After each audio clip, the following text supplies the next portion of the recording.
지금까지 우리의 길을 인도하신 하나님 아버지, 그 크신 은혜와 사랑과 또 보호하심과 지키심에 다시 한번 감사를 드립니다.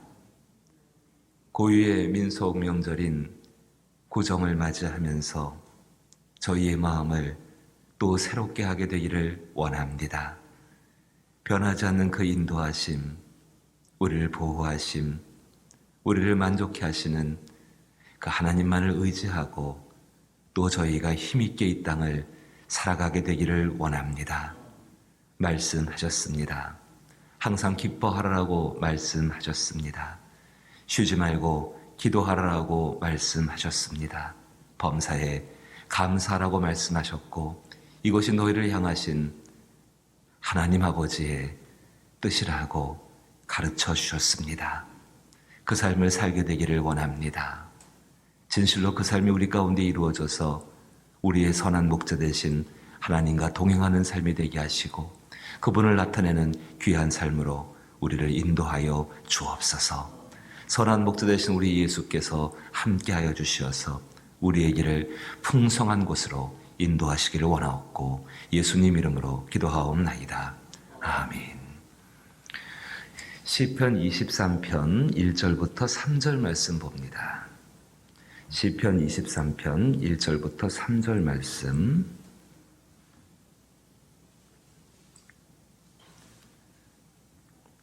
시편 23편 1절부터 우리 6절까지 같이 보시고요. 오늘 1절부터 3절 그리고 내일 4절부터 6절의 내용을 보지요. 오늘은 1절부터 6절까지를 전체를 다 한번 읽어보십시다. 구약성경 819면입니다. 우리가 잘 알고 있는 시편 23편 1절부터 6절입니다. 한 절씩 번갈아 읽어보죠. 여호와는 나의 목자시니 내게 부족함이 없으리로다.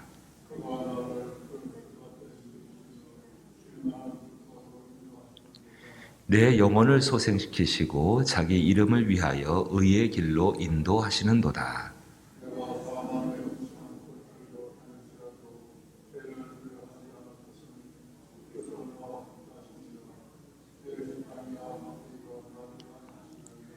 주께서 내 원수의 목전에서 내게 상을 차려주시고 기름을 내 머리에 부으셨으니 내 잔이 넘치나이다.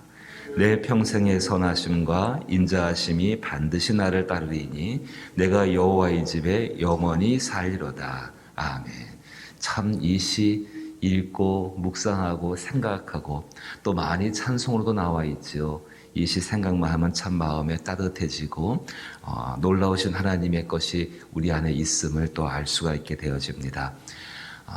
한 해를 살아가면서 하나님 허락하신 명절 가운데에서 이 시 다윗의 이 23편 시편 23편 선한 목자 되신 그 하나님을 찬양하고 그 하나님께 대한 것들을 표현하고 있는데 오늘 우리의 마음 가운데에도 또 우리의 가족들의 마음 가운데에도 이 놀라우신 선한 목자 되신 하나님, 그 선한 목자 되신 하나님으로서 충만케 될 수 있기를 다시 한번 주의 이름으로 축복합니다.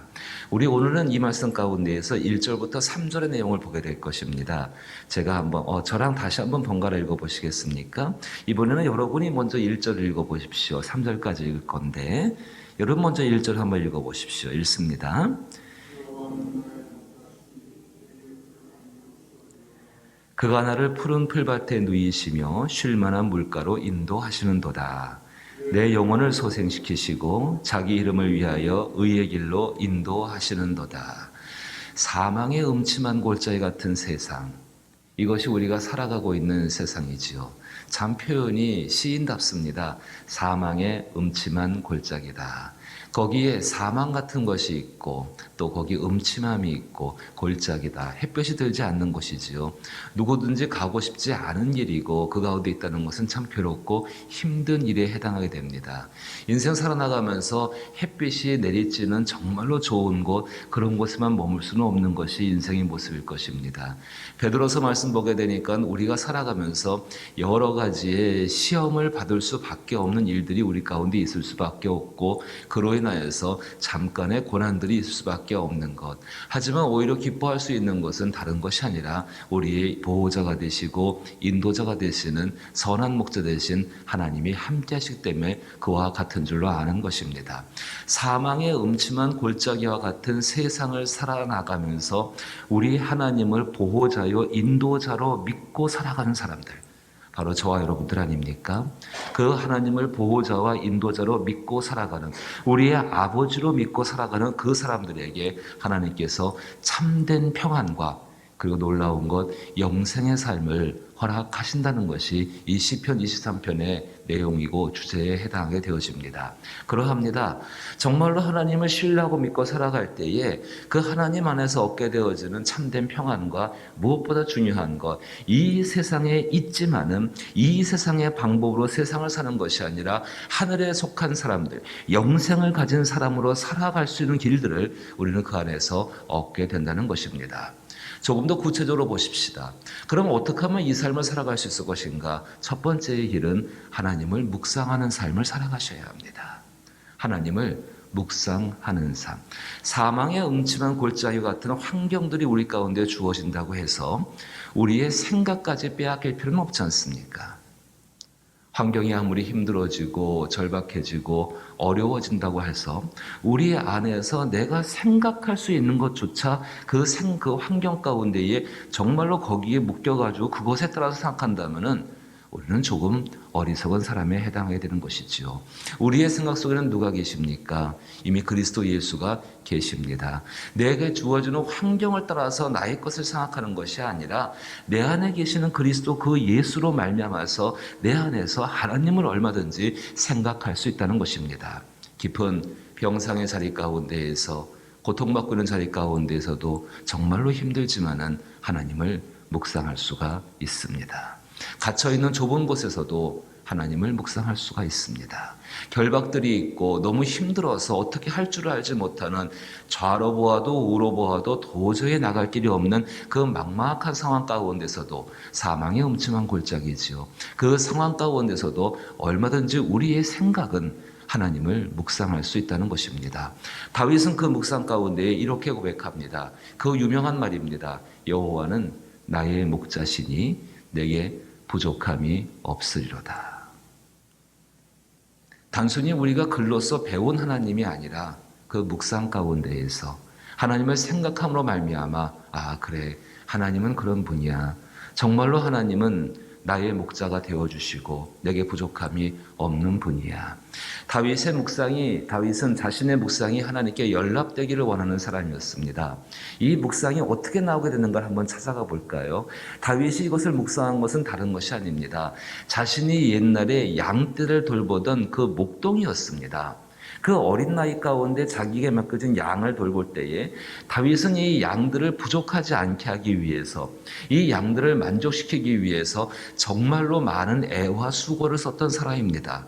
자기가 양을 치는 그 삶 가운데에서 최선을 다했었죠. 하지만 늘 자기 마음 안에는 조금 더 이 양을 잘 돌보고 싶은데, 조금 더 이 양들에게 좋은 것을 먹이고 싶은데, 조금 더 쉴 만한 곳으로 인도하고 싶은데, 하지만 다윗은 인간입니다. 인간의 한계를 갖고 있기 때문에 그렇게 하지 못한 것이 다윗이었습니다. 다윗 자기 자신이 그렇게 열심히 노력하고 수고하지만은 양들에게 늘 부족한 것처럼 생각될 때에 이 다윗이 자기의 모습을 돌아봅니다. 내가 만약에 그 양이라고 한다면, 그때 나는 양들을 향해서 그렇게 최선을 다했는데 그 하나님은 어떠실까? 나는 하나님 앞에 하나님께 기름을 받고 있는 한 마리의 양인데, 주가 나의 목자이신데, 나는 부족하고 나는 실수가 있고 나는 허물이 있지만은 나의 참된 목자, 선한 목자이신 그 하나님은 결코 실수가 없으시고 부족함이 없으시고 나를 만족해 하신 하나님인데, 나도 그렇게 최선을 다했는데 하나님은 어떠하실까? 자기 삶 가운데에서 하나님을 묵상하는 것이지요. 오늘 우리의 삶도 마찬가지입니다. 하나님을 묵상하십시오. 하나님의 성경을 통해서 발견된 하나님을 묵상하시고 자기의 삶 가운데 나보다는 훨씬 더 높으신 생각들과 놀라운 것들을 갖고 계신 그 아버지를 묵상하십시오. 그래야 할 때 우리 심령 가운데 넘치는 하나님의 충만함이 우리 가운데 함께할 줄로 믿습니다. 두 번째 모습은요, 그 선한 목자와 함께 이 정말로 사망의 음침한 골짜기 같은 곳을 참된 평안과 영생의 삶을 가지고 사는 그 두 번째 모습은 다른 것이 아닙니다. 자족하면서 감사할 수 있는 것, 혹은 감사하면서 자족할 수 있는 삶을 살아나가기 위해서 애써야 한다는 것입니다. 그 삶의 모습, 내게 주어진 것을 감사하면서 그것으로 만족하고 그것이 하나님이 주신 것으로서 내가 믿고 살아가는 삶은 내 삶의 주인이 다른 분이 아니라 하나님이신 것을 인정하는 믿음의 태도에 해당하게 되어집니다. 2절 말씀 보게 되니까는 그가 나를 푸른 풀밭에 누이시며 쉴 만한 물가로 인도하신도다. 누가 누이십니까? 누가 푸른 풀밭에 눕혀주고 계십니까? 누가 쉴 만한 물가로 나가서 그 물을 마시면서 쉬게 하고 있습니까? 2절 말씀 보니까 그라고 이야기합니다. 그분은 선한 목자 되신 하나님이십니다. 우리가 세상을 살아가면서 하나님께서 우리를 위하여서 예비하신 것이 있음을 우리는 믿고 있습니다. 그 예비하신 것을 하나님께서는 얻게 하시기 위해서, 그 더 좋은 것들을 우리 가운데 충만하게 얻기 위해서 하나님은 우리의 길들을 인도해 나가시는 줄로 믿습니다. 정말로 그 하나님의 인도하심을 받기 위해서는 다른 것이 아니라 내 삶 가운데 그 하나님이 나의 주인이신 것, 그 모든 것들을 하나님이 베푸신 것, 그래서 하나님이 내게 가장 선한 것을 주시기 때문에 그 주신 것에 대해서 받아들이고 감사하고 그 가운데에서 자족할 줄 아는 것, 그 마음이 우리 가운데 필요합니다. 그러합니다. 다시 2절 말씀 보니까는 그가라고 이야기합니다. 하나님께서 나를 푸른 풀밭에 누이시며, 이미 하나님께서 푸른 풀밭을 예비해 놓으시지 않았습니까? 쉴 만한 물가로 인도하시는도다. 어쩌다가 지나가다가 만나는 쉴 만한 물가가 아니라 이미 선한 목자 되신 하나님. 다윗은 그렇게 할 수가 없었습니다. 하지만 하나님은 이미 쉴 만한 물가가 어디 있는지를 아시고 그 양떼들, 정말 우리들을 그 길 가운데 인도해 나가십니다. 한 걸음 한 걸음에 주님의 뒤를 따라 나가면서 그 길 가운데에서 만족하고 자족하고 감사할 때 비로소 우리는 그 하나님의 더욱더 크신 놀라운 것들을 경험하게 되게 될 것입니다. 가만히 한번 묵상을 해보십시오.